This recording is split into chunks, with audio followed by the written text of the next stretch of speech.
pag-resign ng anak mo as Deputy Secretary, bakit mo nagbitin si Vice President Sara? I really do not know the reason why. I do not talk to my daughter, and I would not want to talk about it. Si Sarah kasi has her own mind, and we do not talk itong ganito sa trabaho niya. She's parang may distansya kami ni Sarah. Wala ba kayong pinag-usapan dito? Wala. Okay, next na po. Okay. Former President, ganong mahadlok man sila, mudagan mo? Kung sa'yo rason na naghadlukan man mo, Mudagan. kung mudagan man mo, mga Duterte, ikahadlukan man mo, ganong rason na nahadlok man sila ninyo? Kay Tagalite, manggod me. Okay. Anak. May, guys, kasi kahit yung asa mamutana, with the waray side, naman ko yung mga parinting ng waray, kay, saan naman yung late niya to? So, patraverse lang na yung mga on the Visayan side, nangitag kapalaran dari sa so, hadlok sila kay mga taga-Leyte men. So, hadlok sila sa Leyte vote. May follow-up question ka? Okay, talang ko, ano? No. Pagkaroon kay tanan naman mo, tanan naman siguro kay Kumalan Ikaw sa report, ako tanan. Sa 2020, sa may tinuong doon na pupunta sa administrasyon. Kana mo'y matubag na to og mo konsulta tas Ginoo. Layo kay na it's too distant really to give a reckoning of what will happen in between year 28 karon. Anything goes na di tawag kanon di ana. Diyos ray kay bawa na. Eastern Visayas?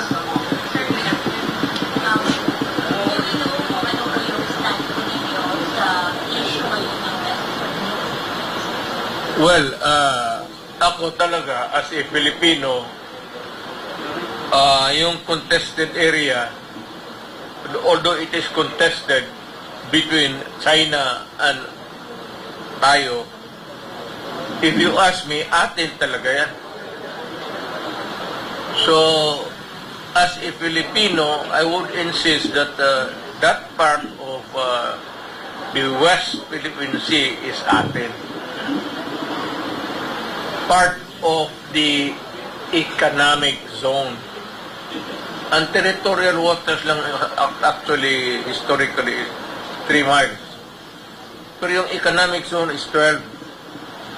And beyond that is the, well, parang part of your sovereign entitlement.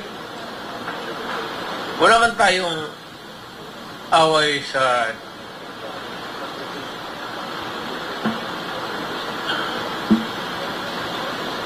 relax na lang akong wala man tayong away sa China noon. We were free to fish in and out of that area. Nobody was bugging us, and there was no issue of territory. We were not molested. We went there to fish to make my countrymen to make a living undisturbed. Ito na lang ngayon na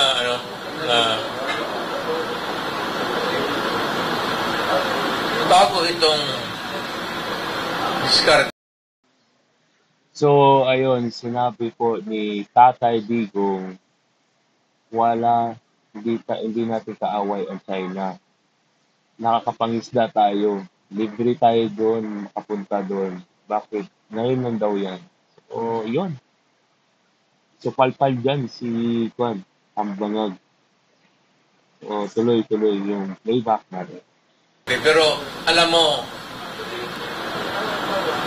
hindi ko ano nga, I would be storytelling kung ano talaga nangyari. But alam ninyo kung bakit yan.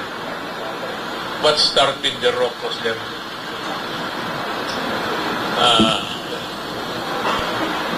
Well, let us start by, never mind the people that America is using, or that is a part of the geopolitics of America and the Philippines.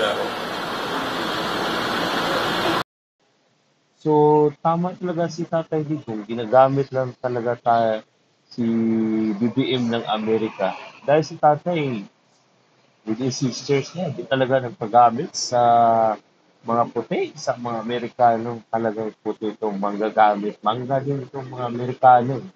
So, tuloy-tuloy. Ginamit. So, nagpagamit. Ito.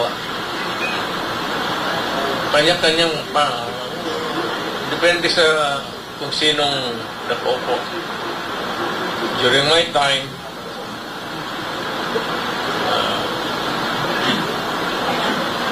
I do not even remember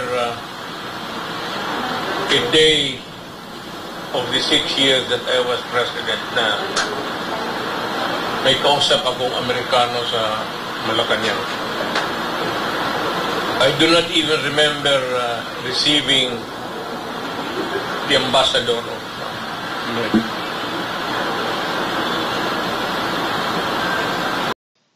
So, sa lahat ng mga nanonood at nakikinig ng mga BBM supporters, so napakinggan niyo po ang sinabi ni Tatay Digong.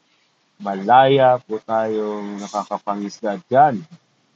Bakit ngayon ang gulo-gulo na hindi naman natin sila kalaban? So, sabi ni Tatay Digong, nagpagamit ang administrasyon ngayon sa mga puti, sa mga Amerikano. So, kung alam nyo kung anong interes ng mga Amerikano, so, business pa rin yan sa kanila. Di ba? Wala ako. Hindi ako anti-American. But yung ano kasi noon, yung neutrality, sinadya ko na lang na ayaw kong magipag-usap sa at hindi lang sa Amerikano, pati na sa Chinese and everybody. Let's not talk about this thing. Itong foreign policy.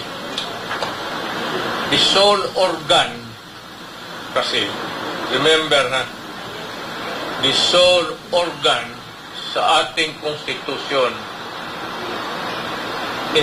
vis-a-vis foreign relations is the president only, not even Congress, not even the barangays. The sole organ sa ating foreign policy is the president. Kaya yung iba na hindi ko na lang I won't name names, but in their maybe ignorance, hindi nila alam. So yan.